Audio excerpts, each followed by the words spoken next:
Bismillahirrahmanirrahim. Assalamualaikum warahmatullahi wabarakatuh. Saya Alia Mardiatul Khairiyah dari Prodi Ilmu Hadis akan mempresentasikan tugas pribadi dari materi kuliah Tahfizul Hadis untuk mempresentasikan tentang hadis dari Arba'in Nawawi, dan alhamdulillah saya berkesempatan akan membacakan atau menghafalkan hadis kelima dari Arba'in Nawawi. Bismillahirrahmanirrahim. An ummil mu'minina ummi Abdillah Aisyah radhiyallahu anha qalat qala Rasulullah sallallahu alaihi wasallam man ahdatsa fi amrina hada ma laysa minhu fahuwa raddun, rawahul Bukhari wa Muslim. Wa fi riwayati Muslim man amila amalan laisa alaihi amruna fahuwa raddun. Dari Ummul Mukmin Ummu Abdillah Aisyah radhiyallahu anha, ia berkata bahwa Rasulullah sallallahu alaihi wasallam bersabda, barang siapa yang mengada-ngadakan sesuatu dalam urusan agama kami ini yang bukan dari kami, maka dia tertolak. Bukhari dan Muslim. Dalam riwayat Muslim, barang siapa melakukan suatu amal yang tidak sesuai dengan urusan kami, maka dia tertolak.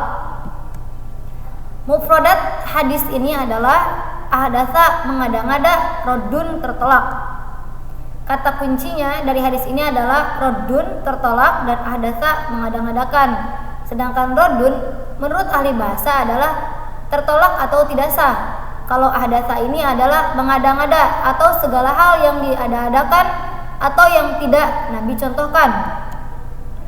Penjelasan hadis ini adalah bahwasanya hadis ini sangat penting dalam agama Islam yang merupakan kalimat pendek namun penuh arti. Hadis ini dengan tegas menolak setiap perkara bid'ah dan setiap perkara dalam urusan agama itu yang direkayasa. Pada riwayat Imam Muslim di atas disebutkan, barang siapa melakukan suatu amal yang tidak sesuai dengan urusan kami, maka dia tertolak. Dengan jelas menyatakan keharusan meninggalkan setiap perkara bid'ah, baik itu diciptakan sendiri atau ia mengikuti orang lain. Hal yang pokok dalam hadis kelima, pertama, pokok yang mendasar dalam menimbang seluruh amalan yang zahir, dan amalan apapun tidak akan dianggap kecuali jika sesuai dengan syariat. Yang kedua, bahwa orang yang melakukan bid'ah yang sama sekali tidak ada usulnya dalam syariat, maka itu tertolak. Dan yang ketiga, dalam riwayat tersebut terdapat kalimat as-sahihaini, yakni Bukhari dan Muslim. Karena dua riwayat ini mencakup seluruh orang yang melakukan bid'ah, baik itu orang yang pertama kali mengadakan bid'ah atau ia mengikuti pendahulu, sama saja dikatakan bid'ah. Jadi dalam riwayat ini itu sangat sahih karena diriwayatkan oleh Bukhari dan Muslim. Hal yang pokok dalam hadis kelima ini, yang keempat adalah makna sabda raddun dalam hadis ini artinya mardudun alai, tertolak kepada si pelakunya. Dan yang kelima, hadis ini secara lafaznya menunjukkan bahwa setiap amalan yang tidak ada perintahnya syariatnya maka tertolak. Begitu juga sebaliknya, kalau dia melakukan amalan yang sesuai dengan hukum syariat, maka tidak akan ditolak dan diterima. Faidah hadis, haramnya berbuat bid'ah dalam agama. Pertama. Kedua, setiap amalan yang terbangun di atas bid'ah, maka ia tertolak atas pelakunya. Dan yang ketiga, setiap larangan untuk melakukan sesuatu mengandung kerusakan pada sesuatu tersebut. Dan yang keempat, sesungguhnya amalan yang sholih jika dilakukan tidak sesuai dengan syariat, seperti melakukan sholat sunnah di waktu terlarang, berpuasa pada hari Id, dan semisalnya.